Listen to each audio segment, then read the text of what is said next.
Pakistan penal code का section 489F जो कि डिसऑनेस्टली यूजिंग अ चेक के बारे में, ये किसको डील करता है और इसमें किस तरह का ऑफेंस इन्वॉल्व होता है और इसकी पनिशमेंट क्या होती है? जी शुक्रिया। ये आपका बहुत अच्छा टॉपिक है जो आजकल कॉमन प्रैक्टिस में आ रहा है और सबसे ज़्यादा लिटिगेशन और जो पब्लिक की ज़रूरत है वो इनफैक्ट 499 जिसको 489F की सूरत में पीपीसी में शामिल किया गया है। ये इनफैक्ट डील करता है ओनली चेक से मुतल्लक। चेक की अगर डेफिनेशन की जाए तो ये निगोशिएबल इंस्ट्रूमेंट एक्ट में फॉल करता है। निगोशिएबल इंस्ट्रूमेंट एक्ट के तहत चेक, प्रामदरी नोट और हुंडी, ये 3 निगोशिएबल इंस्ट्रूमेंट हैं। चलें, आज का टॉपिक चूँकि 489F है वो ओनली चेक को डील करता है। चेक एक ऐसा डॉक्यूमेंट है जो कोई बंदा दूसरे बंदे को किसी पेमेंट के इवज़ जारी करता है और वो बैंक में प्रेजेंट किया जाता है और बैंक उसको प्रेजेंट करने पे जो होल्डर है उसको ऑनर करते हुए ड्रायर की जो इंस्ट्रक्शन के मुताबिक पेमेंट जिसके इवज़ जारी किया जाता है वो उसके अकाउंट से अमाउंट को ट्रांसफ़र करता है। आगे चेक की अगर आप काइंड्स की बात करें तो इसमें एक सेल्फ का चेक होता है। वो ये है कि मैंने अपने नाम का या सेल्फ मीन खुद मैं अपना चेक फिल करता हूँ और खुद जाके कैश करवा लेता हूँ। अच्छा, इसमें ये भी कोई कैद नहीं कि सेल्फ का चेक जो है वो कोई और बंदा कैश नहीं करवा सकता। वो जो भी जाएगा चेक की बैक पे उसके सिग्नेचर करवाए जाएंगे और उसको उसमें लिखी हुई अमाउंट जो है वो रिलीज़ कर दी जाएगी। आगे क्रॉस चेक आता है। क्रॉस चेक मीन कि उसके ऊपर लेफ़्ट कोने पे 2 लाइनें अगर छोटी सी लगा दी जाएं तो वो प्रज्यूम होगा कि ये क्रॉस चेक है। क्रॉस चेक बैंक में प्रेजेंट करने पे कैश नहीं होगा। वो जिस बंदे के नाम पे लिखा हुआ है वो बंदा अपने अकाउंट में डिपॉजिट कराएगा। डिपॉजिट कराने के बाद उस चेक की अमाउंट उसके अकाउंट में ट्रांसफ़र होगी। ये क्रॉस चेक और चेक ये डील करते हैं 489F।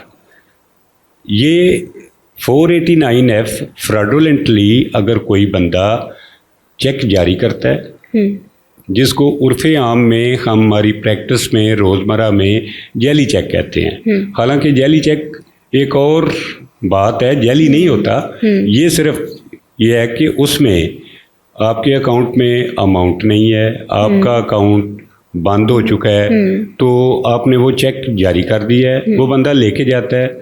तो उसमें प्रोसीजर ये है कि जब आप अपने अकाउंट में डिपॉजिट करवाते हैं या प्रेजेंट करते हैं तो बैंक अगर अकाउंट में रकम मतलूबा नहीं है तो उस पर एक मीमो लगा के वापस कर देगा। मीमो की काइंड्स हैं 17-18 मीमो की स्पेसिफिकेशन है।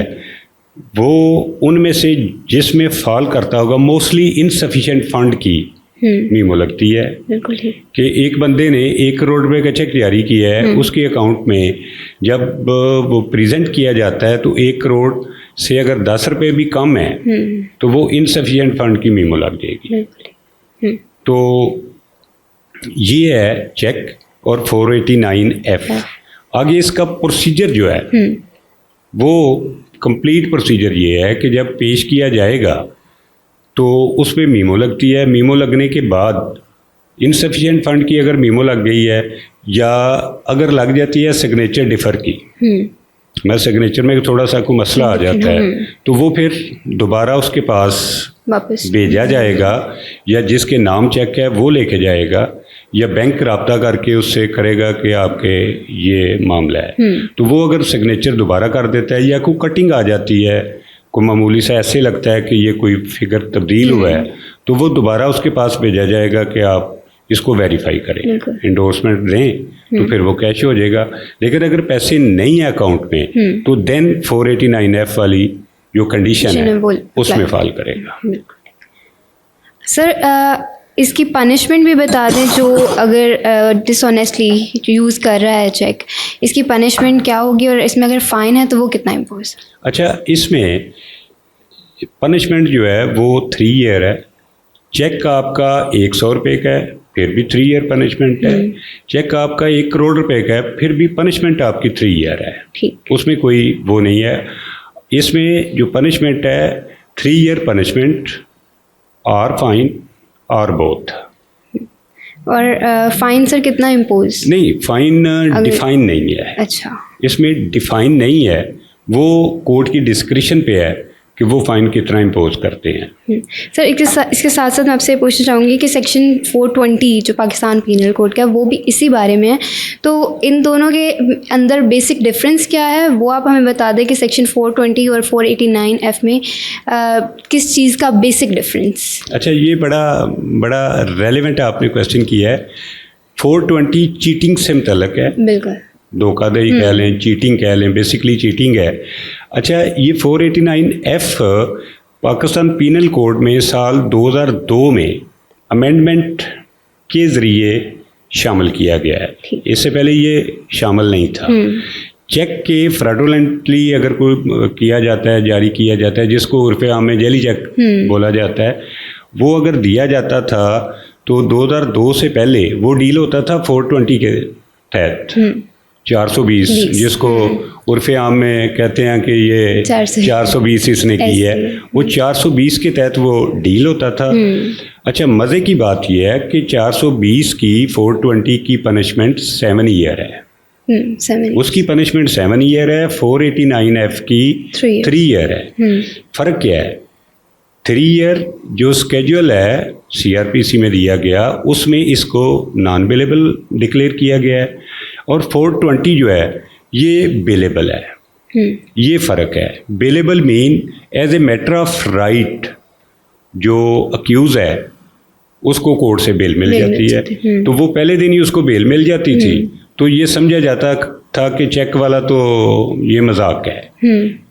उस मजाक को ख़त्म करने के लिए और बिज़नेस को सिक्योर करने के लिए कि एक बंदा किसी से पैसे लेता है, उधार लेता है, कि किसी और सेंस में लेता है, तो उसको रीपे करने के लिए जब चेक देगा तो उसमें ये नॉन बेलेबल होने की सूरत में जब उसको बेल नहीं मिलेगी तो फिर वो पैसे वापस करने का कोई ना कोई सबब, कोई ना कोई सिलसिला बन जाएगा।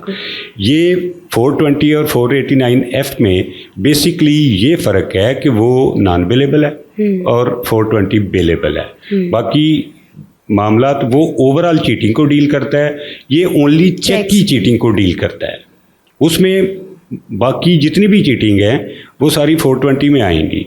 और इस चेक की अमेंडमेंट के बाद 2002 में जो अमेंडमेंट की गई है, उसके बाद ये सिर्फ़ और सिर्फ चेक से मुतल्लिक़ मामला जो हैं वो 489F में आ गए हैं। बिल्कुल ठीक।